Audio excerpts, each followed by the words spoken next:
Hi friends, నమస్తే. నేను శరత్.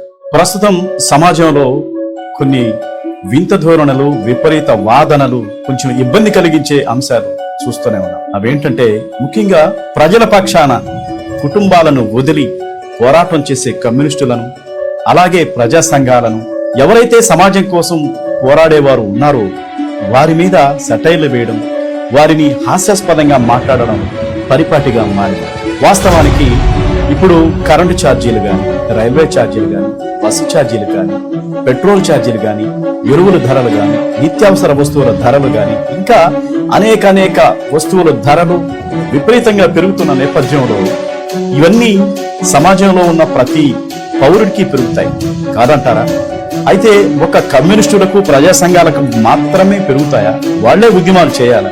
వాళ్ళు ఉద్యమాలు చేసేటప్పుడు, రోడ్ల మీద ఉద్యమాలు చేసేటప్పుడు వాళ్ళని చూస్తూ సెటైరికల్ గా మాట్లాడటం, వీళ్ళకి పని పాఠాలు, వీళ్ళకి ఇదే పని, ఎప్పుడు చూసినా ఉద్యమాలు అంటారు, ప్రభుత్వంపై విమర్శలు చేస్తుంటారని ముఖ్యంగా చదువుకున్న వాళ్లే మాట్లాడడం చాలా బాధాకరం.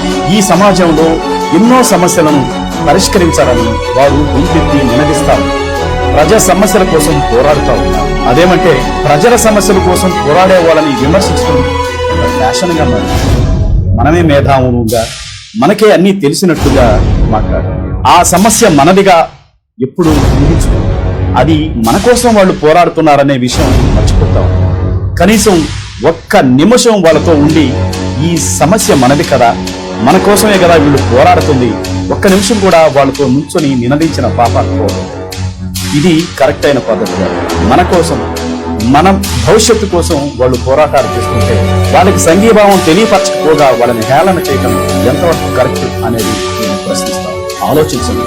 ప్రజల కోసం, ప్రజా సమస్యల కోసం, రాష్ట్ర భవిష్యత్తు కోసం పోరాటాలు చేసే కమ్యూనిస్టులు, ఇతర ప్రజా సంఘాలను గౌరవించకపోయినా పర్వాలేదు, కానీ హేళనగా మాట్లాడలేదు. Thank you. మరిన్ని విశాఖ ఉక్కు ఆర్ఏఎన్ఎల్ వార్తల కోసం మన వైజాగ్ స్టీల్ ఫ్యామిలీ యూట్యూబ్ ఛానల్లో సబ్స్క్రైబ్ అవ్వండి.